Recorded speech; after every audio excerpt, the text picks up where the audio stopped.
عقل مند مرغا۔ کہتے ہیں کسی زمانے میں ایک سوداگر تھا اور بہت بڑا مالدار بھی تھا۔ وہ مختلف جانوروں کی بولیاں بھی اچھی طرح سمجھتا تھا۔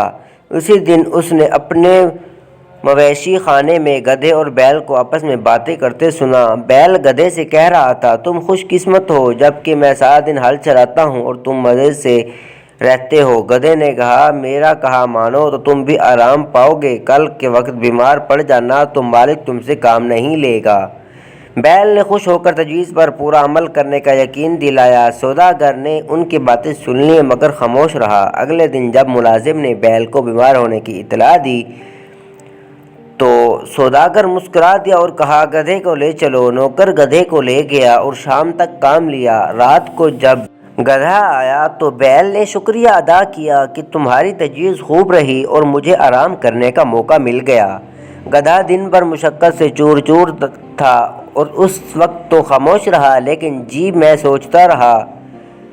اچھی نصیحت کی کہ خود مصیبت میں پھنس گیا۔ اگلے روز صبح سوداگر پھر مویشی خانے میں پہنچا تاکہ گدھے اور بیل کا معاملہ دیکھے۔ آج اتفاقاً اس کی بیوی بھی ساتھ تھی۔ اس وقت گدھا بیل سے پوچھ رہا تھا کہ آج کیا کرو گے؟ بیل نے کہا، آج بھی میں بیمار ہوں گا۔ گدھے نے کہا، نہیں، ایسا غضب نہ کرنا، مالک کہہ رہا تھا کہ اگر بیل تندرست نہ ہوا تو اس کو ذبح کر دیا جائے گا، اس لیے بہتر یہی ہے کہ آج کام پہ جاؤ ورنہ جان کو خطرہ ہے۔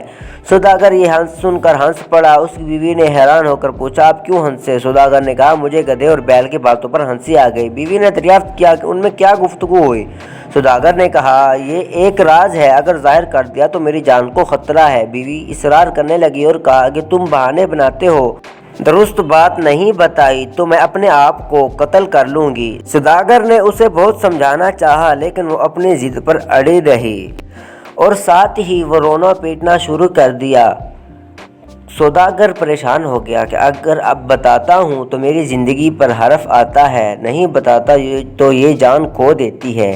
اس فکر میں کھڑا تھا کہ کتے نے مرغے سے کہا کہ تو آج بھی مرغیوں کو ڈانٹ رہا ہے۔ مرغ بولا، کیوں، آج کیا بات ہے؟ کتے نے کہا، آج ہمارے مالکہ مالک سے ایسے راز دریافت کرنے پر اصرار کر رہی ہے کہ اگر بتا دیا تو مالک کی جان خطرے میں پڑ جائے گی، مالک نہ بتائے تو مالکہ جان دینے کے لیے تیار ہیں۔ مرغے نے کہا، مالک بیوقوف ہے جو ایک بیوی کو قابو نہیں رکھ سکتا۔ مجھے دیکھو، میں نے 50 مرغیوں کو سنبھال رکھا ہے، اگر میری مرضی کے مطابق کے خلاف ذرا بھی کام کرے تو مار مار کر سیدھا کر دوں۔ یہ سن کر مالک نے ہنڈر اٹھایا اور بیوی کو مارنا شروع کر دیا۔ عورت ڈر گئی اور سوداگر کے قدموں میں گر کر معافی مانگی کہ تمہاری مرضی کے خلاف آئندہ کوئی کام نہیں کروں گی اور کبھی ضد نہیں کروں گی۔